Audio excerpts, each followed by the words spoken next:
se faire une nouvelle jeunesse, et c'est souvent fort appréciable. Bon ok, pas toujours, mais pour ça il y a prescription. Wind Waker HD et Ocarina of Time 3D restent d'excellentes adaptations, et maintenant c'est la suite de ce dernier, Majora's Mask, qui revient à la charge. Que vous ayez déjà vécu l'aventure ou que vous hésitiez à vous lancer, voici 5 bonnes raisons de plonger dans le monde de Termina. Et la première, c'est que 15 ans nous séparent de la version Nintendo 64, une version que l'on a pu revoir sur la console virtuelle de la Wii, mais qui n'a jamais connu de vrai lifting avant aujourd'hui. La 3DS se prête parfaitement à cet exercice, grâce à sa 3D relief et son interface tactile, idéale pour la gestion de l'inventaire par exemple. Les graphismes ont bien sûr été retravaillés, les conditions sont donc meilleures que jamais pour explorer un univers bien différent de ce à quoi nous a habitué la série des Zelda.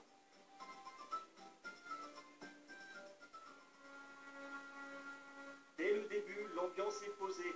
Le monde de Termina est loin de celui d'Hyrule, et Skull Kid, le grand méchant de l'histoire, n'est pas non plus Ganondorf.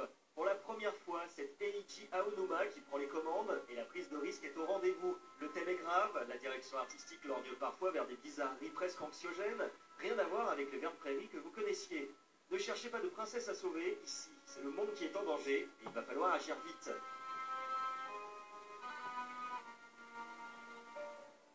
Décidément unique, le jeu force à revivre encore et toujours les 3 mêmes journées qui nous séparent d'une fin funeste. Oui, un peu comme un jour sans fin, mais sans Bill Murray, avec une lune énorme qui menace de s'écraser sur vous. À vous de gérer votre temps pour accomplir les nombreuses quêtes annexes et amasser les précieux objets qui vous aideront à voir le générique de fin. Pour ce faire, il va falloir utiliser l'autre indispensable élément du gameplay, les masques. D'accord, c'était facile, puisque c'était dans le titre.